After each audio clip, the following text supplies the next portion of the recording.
up until the point where we started working with Daniel, 10 to 15K a month is kind of the high point where we got to. And that was already a huge win. But no, yeah, we've been growing. We're at the 50 to 60K per month mark now. At Foundr, we're leading an educational revolution and training the entrepreneurs of tomorrow.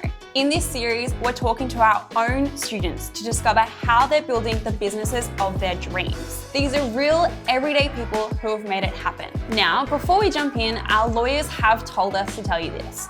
Of course, we can't guarantee you'll have the results like some of our stories we're about to share in this show. And as you know, with any business, it's a lot of hard work in addition to completing any online course. And with that said, welcome to From Zero to Foundr. Hey guys, Molly here. I'm the community manager for Foundr magazine, and welcome to the series From Zero to Foundr. Today we're sitting down with Patryk Gawlak, who is one of our Start Your Side Hustle students, speaking about his cleaning business, Pick Cleaning, that was him and his mother's small little side business that's now flourished to 60 to 80K per month. It's really exciting, and I'm happy to have him on the podcast today, so let's get into it. Thank you so much for joining me today. Yeah, absolutely. First, I want to just say thank you for having me. Definitely have been a big fan of Foundr, so excited for the opportunity to be here and chat with you. But yeah, this is Patryk Gawlak. I own Peak Cleaning Service. We're based in Arizona, Scottsdale, Arizona to be specific. So it's a residential and vacation rental cleaning company. Started a few years back here and have been quickly growing. So it's given me a couple gray hairs already, but the growth has definitely been good. But yeah, no, so Patryk Gawlak, and I'm, like I said, in the cleaning space here in Arizona. Amazing. Thank you so much for that little introduction. Were you always in the cleaning industry, or tell me a little bit about your history and your careers? Yeah, no, it's completely unrelated to what I've done in the past. So backtrack, yeah, my history is I've spent a couple years in the automotive industry, hospitality management, moved into corporate consulting for a couple of years. And so actually when cleaning, I was still doing a corporate consulting role, and it was definitely fun of outside of working hours, before, after, finding the time to do it. But started into the cleaning industry was, yeah, entirely unrelated to my own, passions or ventures or pursuits. It's a pretty humble start, humble beginning. The way it started was really just kind of as a way to help my mom out. So she's the one with decades of cleaning experience, residential, commercial, everything kind of across the board. And she came out here to Arizona about 10 years ago and really just started out of the work that she was doing. She also had a couple clients here, and was doing residential type cleaning. And then about 3 years ago now, I thought I could maybe get involved, help her out a little bit, maybe start finding her some jobs. Everything that she was doing was kind of, just old school, word of mouth, one house at a time, one customer at a time, and just really on a referral basis. And so I was looking at it as, maybe a way to stand out a little bit would be, throw up a website, build out some online profiles, get found on Google, things of that nature.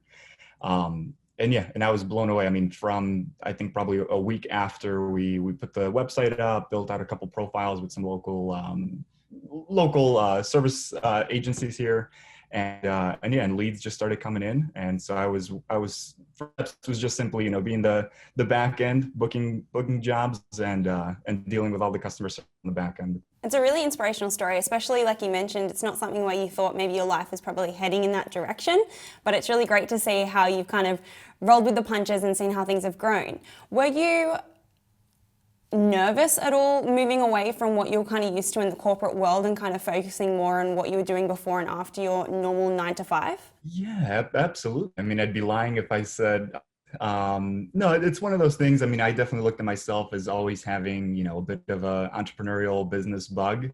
And even, years prior, whether it was just, I don't know, selling car parts, selling cars, but just some kind of things to keep myself busy and bring in a little bit of extra cash.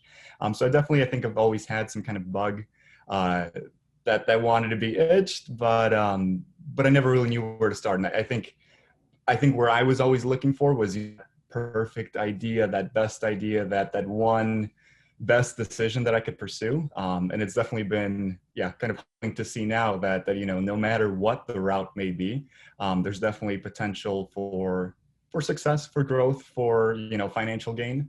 And so that, yeah, I mean, even though it was not at all planned along that path, and it's something I joke around all the time, you know, coming from, let's say, consulting, data analytics type of world into cleaning toilets and the like. So no, it's definitely not something I expected, but yeah, it's definitely been a rewarding journey thus far. Amazing. And how long was your mother cleaning prior to, you know, you mentioned 10 years or so. How long was she cleaning prior to you coming on board and being like, we can make this bigger? Yeah. So like I said, about 10 years or so, and it was really just kind of, like I said, a small solo operation. And it was her just outside of her day job, really just kind of, you know, extra work side. And then I got involved. We incorporated Peak under the current branding back in fall of 2018. So it's going on, yeah, just about to be at our 3-year mark at this point. Incredible. And when was that light bulb moment that you were kind of like, this can be bigger than what it is right now? Well, again, I think I was surprised first couple weeks in, just seeing like, wow, you know, I definitely expected this to be a lot harder. And, you know, it was just, it seemed so simple. It seemed kind of too simple. And I'm like, wow, you know, there's definitely a need. There's definitely a need for people are looking online on Google and elsewhere for services. And, you know, there's definitely more of a sales process there outside of just the kind of traditional word of mouth. So I think, yeah, first couple of weeks, that was something that really just kind of like hit like, cool, you know, maybe there is something here. But realistically, it wasn't until at least about a year in, I think right around the year mark is where we got to like the 10, 15K a month point. And then at that point, kind of started looking at it as, you know, this kind of outgoing, just being able to, you know, find jobs. At that point, it was getting to the level where we needed to find extra cleaners, needed to find some admin support as well to help phones, to help out with responding to customers. So I think at that point, kind of started looking at it as, wow, yeah, this is definitely something that has, you know, further potential. Incredible. And you obviously have taken a lot of learning processes along the way, especially to transition from the corporate world into this side hustle, now full-blown business. You have taken Daniel DiPiazza's Start Your Side Hustle course. Talk me through how you actually located that course and found out more about Foundr in particular. Yeah. So I will backtrack and just say that first year was definitely me trying to recreate the wheel every step of the way. I don't know if I just, you know, thought I knew better or ego was at play or something, but I'm like, here, no, everything, whether it was, you know, just business processes, scheduling, whatever it may be. I was definitely going the hard way of not asking for advice, not asking for help, just trying to, you know, rough through and figure it out. And I think that definitely slowed us down in that first year. So like I said, about a year in, I got involved with Daniel DiPiazza. And I worked with him both, yeah, through the Start Your Side Hustle course and through his Alpha Mentorship program. I came across Daniel, honestly, years ago. I somehow fell on his email list, and it was just one of those things kind of in the background. When him and I chatted for the first time, I joked around that. I'm like, yeah, you know, I'm due to work with you after years and years of just kind of seeing those emails come through. But yeah, no. And then Foundr, yeah, I've just been aware of through obviously the global reach that you guys have. So online and social media, etc. But yeah, then like I said, it was fall of 2019 that I got involved in working with Daniel. Incredible. And walk me through the process of how you started the Start Your Side Hustle course, as well as you're familiar with Daniel's teachings and I guess some of his strategies. How did that first year really transform your thinking after you kind of started adapting some of these strategies? Yeah. I think the naming behind Start Your Side Hustle is deceiving because it's, although a side hustle is very easy to start. I mean, you know, tomorrow you can start offering cleaning jobs or some parts or whatever it may be. The big thing I took away and really kind of immediately was to start looking at it as more of a serious business, and to start looking at all of the different, you know, independent kind of departments, so to say, even if I'm the only one running it, but looking at it as, you know, what does sales look like? What does marketing look like? Looking at, you know, total addressable market, looking at our, you know, customer avatars and how we're approaching them. One thing that I think big takeaway was learning to productize our offering. I know that's something that Daniel's always big speaks highly of. And yeah, whether ourselves, as like service providers or many other service providers, consultants, marketers, whatever it may be, I think at the beginning, it's very much you want to just offer everything and solve every problem. But it was definitely a big win for us once we realized, all right, let's start bundling this as kind of a product, as if it was a singular product of like, here's what we can do, here's what we can't do. And that helped us a ton to first kind of simplify things internally, and to make more sense and to be more fulfilling for customers.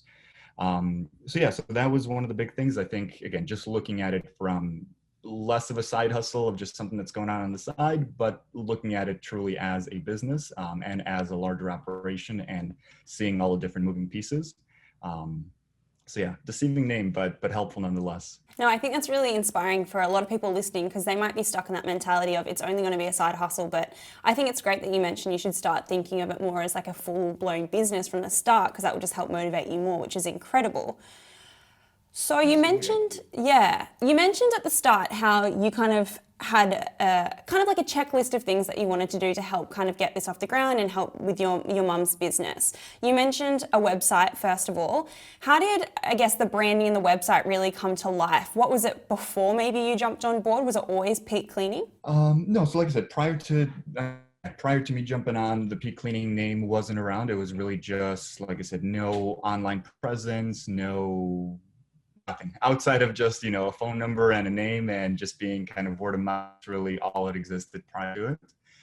So when I got involved, just again, started looking forward at it as, instead of Patryk's Cleaning, just wanted to find something that, could stand the test of time when I wouldn't be involved, etc.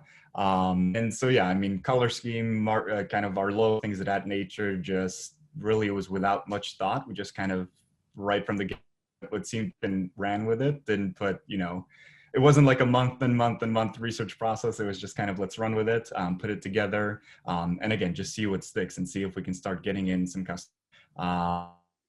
And just part of that process was, building out the website, keeping in mind, let's say, especially in our business as a local service provider, Google Local, like these different local marketplaces can be found as a provider.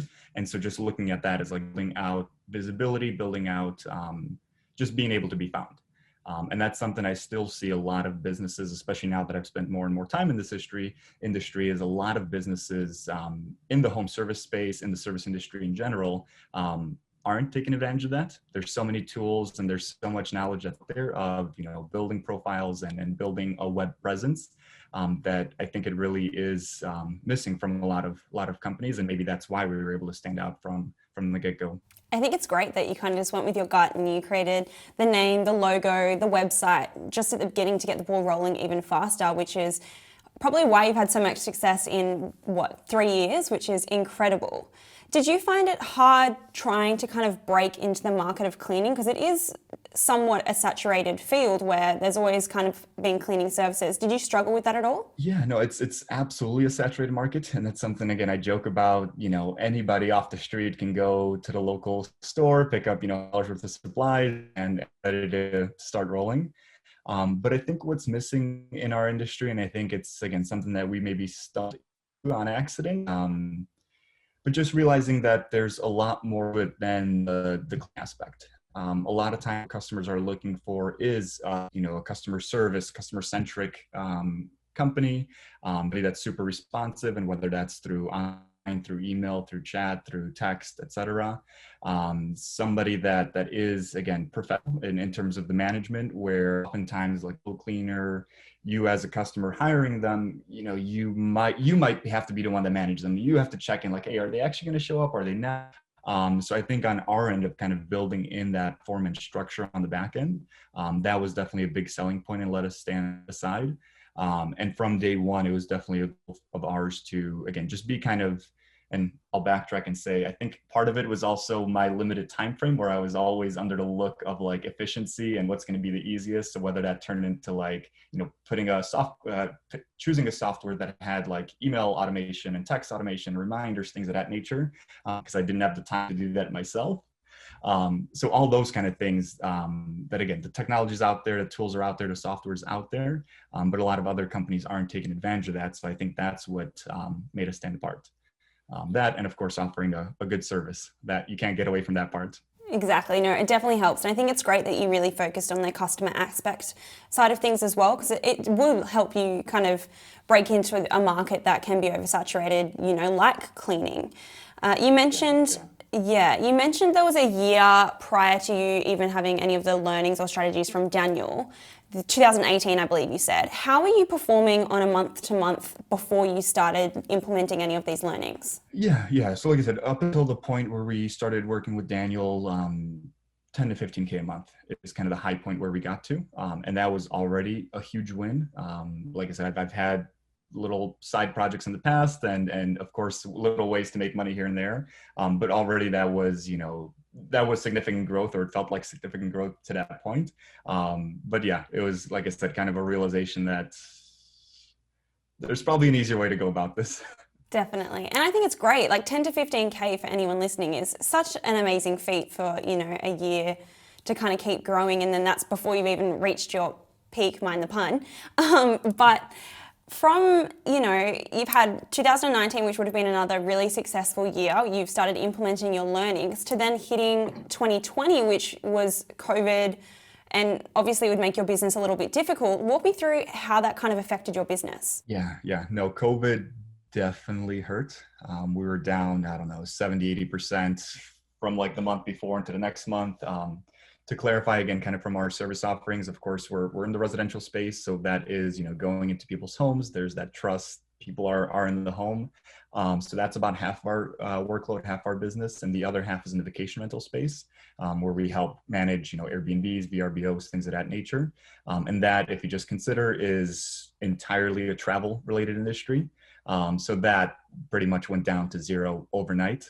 A lot of owners, a lot of homeowners, were put into tough positions with entire months or so of bookings just canceled right, in the course of a few days. So yeah, I'll definitely say the start of 2020 was entirely unexpected and definitely hurt. And we definitely, we were on a good upward projection, and then took a nosedive right away.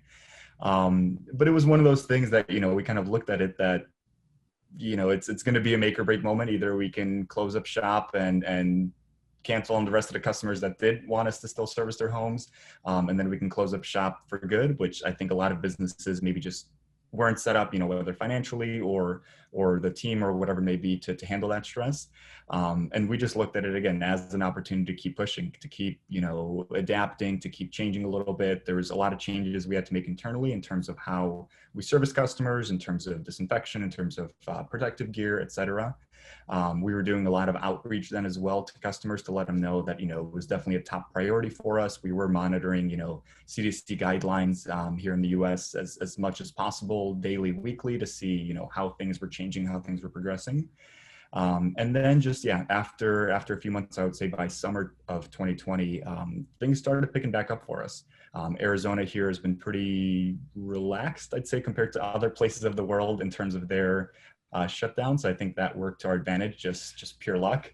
But we definitely saw by the summer, middle or end of that summer, we definitely saw a comeback on the vacation rental side and even on the residential side. So it was a fun roller coaster ride, all that to say. But I'm sure it would have made you stronger overall, knowing that, as a business, you can kind of get through those harder triumphs and really kind of blossom out the other side, I guess. From your learnings through COVID, you had to adapt your marketing, you had to, what did that kind of look like for you in terms of a bounce back? Yeah. No, and so we kind of take that time, the fact that it was a little bit slower and we had a lot of openings in our schedule. So we did take that time to really kind of reflect on, how we were operating internally, if there's any improvements that could be made, whether from, customer service perspective to, our sales funnel to our marketing, et cetera. Specifically in terms of COVID, in terms of like any kind of marketing, it really was just, again, more forward thinking and more preventative and really just more from like an education perspective to inform customers that, again, that we are taking it seriously, that, we are, it's very important on both ends, both on our side for the safety of our cleaners and for our customers as well. And so that we were taking it seriously, that we were addressing it, undergoing a few days and best adapting as we could. And rolling back a little bit, you were doing 2018, 10 to 15K per month. How are you performing now in, I guess, 2021, coming out the other side of COVID? We've been growing and growing. Like I said at the beginning, give a couple gray hairs at this point, but no, I'm always reluctant to share numbers, but no, yeah, we've been growing. We're at the 50 to 60K per month mark now. At Foundr, 99% of our content is free.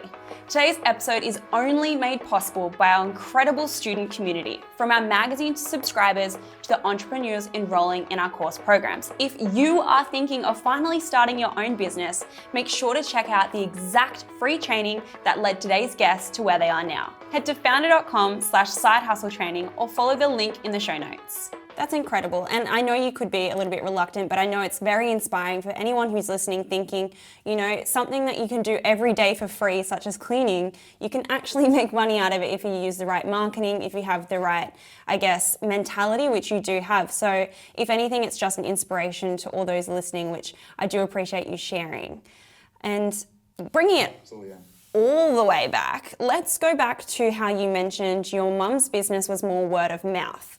And when you came on board, did you have a certain amount of clients that you were servicing regularly, and how did you grow that list to where you are today? Mm-hmm. So again, going back to kind of the humble beginnings with my mom, it really was at that point just, a few customers, and it really kind of a intermittent, maybe once or twice a month kind of thing. It wasn't a full client list in any way. So for us, and for us, it was really kind of almost starting from scratch and really kind of just starting to build out. And again, the way I looked at it was the fact that a lot of other businesses like ours weren't doing a lot in from a digital side, from an online side. So that was the focus one right off the bat. And again, I think kind of to that efficiency perspective and being able to bring in sales right from the get-go, we did looking at like lead generation platforms. So things like Thumbtack, things like Yelp, Home Advisor, et cetera, are big platforms out here. And so that is, like a direct cost per lead. You get a customer comes in and they're, it's a marketplace that they get to connect with multiple pros. And from that point, it was just simply, being able to stand out. So on those specific profiles, making sure, we have a lot of reviews, making sure we have a lot of photos, before and afters, and just a lot of info about ourselves. We also, from day one, took a very personal approach, and ending, we advertise, we are family owned. We're here, local business. We have our, our pictures, our pretty faces right on the site. So I think that also helped a ton, where customers build in that trust kind of from the get-go. So I was looking at that of how can we build in trust, from a digital presentation. And that helped, yeah. So in terms of building that original client list, it was simply from online profiles, from a little bit of, like I said, outbound advertising, inbound, and just one at a time, same kind of mindset. Such great insight. And furthermore, with Daniel's teachings, what were some of the strategies that you learned in Start Your Side Hustle Founders course that really helped you maybe propel your business, besides productizing your business, your products and things like that? What were, some other methods that you other methods you put forward in your business that really helped you kind of get where you are today? Yeah. One thing, and I want to take credit for this. I don't know, maybe Daniel can take credit for this, but there's something that he calls the marsupial method, and calls it out in the Start Your Side Hustle course. And that was kind of a perfect example for how we operated as well. So again, a lot of our business was one-on-one, one customer at a time. And, it was that one-on-one relationship with residential homeowners. When we got into the vacation rental space, that's when things changed a little bit for us. Because in that case, same kind of thing. There's a lot of one-on-one homeowners that we can build a relationship. There's that trust, and there's that relationship that we work with going forward. But also where we kind of, maybe it was a big aha moment is, for a vacation rental side, instead of working with one property at a time, there's these larger property management groups, or some of these are even big startup companies that are coming in and, doing things at a larger scale. So becoming like a preferred vendor with them, becoming like a preferred partner with some of these larger groups. That way we can come in and at one time take on, let's say 20 homes, 30 homes, etc. That was definitely a change, and something, again, maybe doing it organically or just starting to figure out that was going to be a better way or more efficient way of doing it. But I definitely have to give credit for that, for calling it out, and for that thought process of, again, looking at, what is the most efficient use of your time, and thinking about if there's a more of like a evergreen or ongoing kind of sales cycle that you can pursue, as opposed to the little one-on-ones. Definitely. And I think it's really exciting that there are methods like that you can apply and really see leverage for your business. And from taking on these larger companies, I'm assuming you would have had to expand outside of just yourself and your mother. Talk me through how, as a smaller business, you hired your first employee or your other cleaners. Yeah, no, absolutely, absolutely. And that's still something that I think right now, even looking at that's our biggest challenge, is fulfillment. I think the sales piece we've kind of cracked, and the more and more growth that's coming in is we have to realize, that we also have to make sure that it's a great service we're providing, that the cleaners that we're working with, and it's on employee or contract basis, that we have to make sure that the quality is up there. But it's one of those things, again, kind of going back to that first point, I think it was super helpful for me to have that experience of working side by side with my mom and trying to find jobs for her. That trust was there, that of course she's going out of her out of her way to try and provide the best service possible. And we realized the same thing as we started onboarding more cleaners, is the same kind of thing.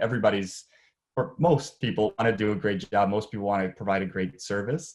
And then I looked at myself, as my role was more, okay, let me, worry about the back end. Let me make sure there's a constant flow of work coming in. And I think, again, that just kind of speaks to the industry that we're in as well, is that there's so many service providers out there that do a great job, but they're just not being recognized, or not being seen, or it's not visible outside of their immediate network. So I don't know if I answered your question specifically, but in a roundabout way, which is incredible, because it's led me on to what I was going to ask next. Growing your team, you mentioned these larger organizations. How did you, I guess, sell besides having like that family upfront look and I guess that strategy, how did you sell yourself to these larger businesses for your vacation rental cleaning, and prove that, have your faith or have your trust in the little guys? Yeah. Again, so we're big, or at least myself, I've got a huge focus on building in, a strong backend, strong systems, strong procedures, whether that's through different software solutions or, just very specific of how we do business. And I guess a specific example is, with customer follow-up, of making sure at the front end, we're doing, as much follow-up as possible. Post service, we have, an email, text that goes out asking for reviews, and really just kind of following up. So I'd say that is one of the big things that really makes us stand aside from other companies, is that, again, there's very specific processes that are all guided on being very customer centric and very, open to provide the best type of service possible. And so I think that's really what just stood is, from the very get-go, when we're dealing with some of these larger corporations or again, San Francisco based startups or whatever it may be, they see that they're dealing with somebody that's at a professional level as well, that it's not just, the local mom and pop store, but it's definitely something that is run more professional setup. So I think that's what built in trust as well. Very, very interesting. And I think you're correct in saying that, like, trust is a major thing, especially when you're partnering with someone that has a lot of potential clients, which is really great, which brings me on to my next kind of question in terms of referrals. Obviously, a side hustle or anything like that can only keep growing as well as how great you kind of perform. Were you using feedback, reviews, and case studies from these larger clients to help, kind of have that social proofing on your website or anywhere else? Absolutely. Yeah. And everywhere across the board. So that's same thing we saw at the very beginning, that was a good way for us to stand out. There's some companies that you could look around in the market, some that have been around for years and years and years, that only have, maybe 2 reviews on Google. So we looked at that as something that can definitely stand out. And it was definitely a big goal for us from day one to, elicit as much feedback as possible. I mean, good or bad. And that's still something that we look at as like a core value, that any type of feedback is good for us, whether improve or whether to keep doing the same thing that we're doing. But yeah, I think the way that you put it, social proof, and as a way, again, to establish that trust and build that trust before you even have, a face-to-face interaction with the customer, is super, super important. And whether that's in a service industry like ours, whether that's, in product sales or whatever it may be, so many people, and I think it's become so much more natural now with Amazon, with Google, the big leaders out there that encourage that to have a lot of reviews, to have a lot of trust that you can build from just the online aspect. Which is amazing to think, because like you mentioned, word of mouth is so strong for a company, particularly like yourselves as well, because it is a service space where, your skills are reflected quite visibly in what you and your team do. Entirely, yeah. And I know that Daniel also pushes within the course about social proof and how great it is to get those case studies and showcase your successes. What was it like working with Daniel and implementing all of these steps? Did you find it was easy to adapt your business with how quickly you wanted to actually grow, considering your mum had already put in some of the earlier methods? No, I think again, it worked out very well, where she was a lot less inclined to deal with any of the back end stuff. She's like, here, just do your thing. I'm sure you know what you're doing, or at least figuring out the best way possible. So yeah, didn't get, much pushback or really any kind of side by side. So it was just, if it seemed like a good idea, if it seemed like something that we can implement, we just kind of ran with things left and right, tested things left and right, and again, just seeing what stuck. Incredible. And I think that's also really great that she kind of let you have the reins with it, because now I'm sure she's very thankful that, you jumped on board to help her kind of grow the business to what it is. What were some of the key learnings that you've had along the process of building up Peak to where it is now that you would like to share with everyone else that might be listening? No, I think just kind of, going back to even what I was saying before, is I always looked at it as, trying to pursue the perfect opportunity, the perfect business, the perfect whatever, and realizing that doesn't exist, that really, again, you can truly make money in type of industry as long as you put in the work and put in the time. So I think was definitely a big one for me. And just same kind of thing along that line is that, no matter how big the goal is, it's definitely doable as long as you break it down into the step by step. And I think we often over glamorize the big wins, but not realizing that it's always those little daily steps that you have to make important and you have to put in the work for. And so I look at now any kind of big goal the same way as, all right, now let me break it down. What does that look like? 5-year goal down into 3, down into 1, down into, what does next month have to look like? So kind of keeping that in mind, that definitely helps any journey be more reasonable. For sure. And I love how you mentioned in terms of goal planning with the 1 year, the 2 year, the 5-year plans. Looking back on 2018 to where you are now in 2021, would you think that you would be where you are today? Were you always determined and you always knew, I wanted to succeed, I wanted to have X amount of employees under my belt, I wanted to make X amount in revenue? Was that always something that was very clear to you from the start? Yeah, I'd say so. And again, maybe it wasn't entirely clear from day one, just wasn't entirely expecting for it to, start blowing up or growing as quickly as it did. But I think once it getting some traction, there was definitely a lot of thought on that of, what is, top line revenue that we can hit, what would that look like, and really using that as a guiding light. So it's definitely something that we focused on. And again, tried not to let it be the overarching, still trying to focus more on the day-to-day as opposed to the step at the end. But it was definitely top of mind, yeah. Perfect. And how many actual employees do you have now, considering that it was just you and your mother 3 years ago? How big is your team now? Yeah. So on a clean side, up to 18 cleaners at this point, and like I said, and actively recruiting, actively trying to grow. On the office side, it's myself, we have 2 admins, and then we're actually onboarding yet a third or now 4th set of hands as well. On both sides, both admin side and on the cleaner side, we've been growing and a lot more to do on a day-to-day. Which is incredible, all in 3 years, which I think is absolutely amazing. And working towards wrapping up, what would you say is your next kind of progressive goal for Peak Cleaning? More growth. No, yeah. Again, revenue-wise, for 2021 right now, we were looking or planning for a seven-figure year. I think we're going to fall a little bit short of that, but that is still kind of the goal in terms of from a monetary perspective. Outside of that, really, it is just kind of looking at what next steps for growth for us can be, and whether that's doing exactly doing because it is really working and just really expanding within our local area. It could look like, expanding different areas, different cities, or maybe offer broader services now that we've kind of, again, cracked the initial residential and vacation rental cleaning. So yeah, I would just say, it's now we're continual growth. We're looking at expanding, developing our team, improving our internal processes, and just striving to get better and better day by day and see where it takes us. Which I think is amazing goals. And I'm sure now that the world is starting to slowly open back up again, it's just going to get more incredible for you, and those goals are just going to keep growing year by year.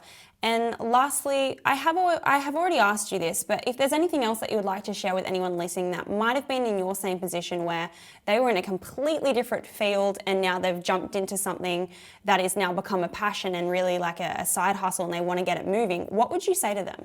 Just start. Simply put, like I was saying, I mean, with any goal, with any process, I think, again, myself, maybe from the very beginning, was thinking or trying to, find, like I said, that perfect solution.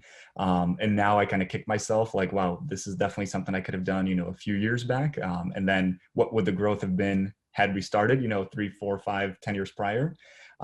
So I think that just starting, and even if it's, not I don't know, there's that big, incentive now to just follow your passion and to be, super focused on it. And I'm kind of proof that maybe that's entirely the case. So I think, yeah, just if you have an interest, just start running with it, take one step at a time, and you're going to learn so much more in that experience. You're going to get so much more feedback than you would otherwise from just kind of sitting back and thinking and planning. Amazing. And I guess very, very last question is, do you feel that undertaking Daniel's course, the Start Your Side Hustle course, has really helped you to get where you are today? And would you recommend people that are maybe in that position to also undertake it? Absolutely. Like I said, beyond valuable across the board. And like I said, I tried for that first year of just kind of recreating the wheel myself and relearning myself. And it's one of those things that Daniel always mentions as well, is that every business is entirely different, but exactly the same.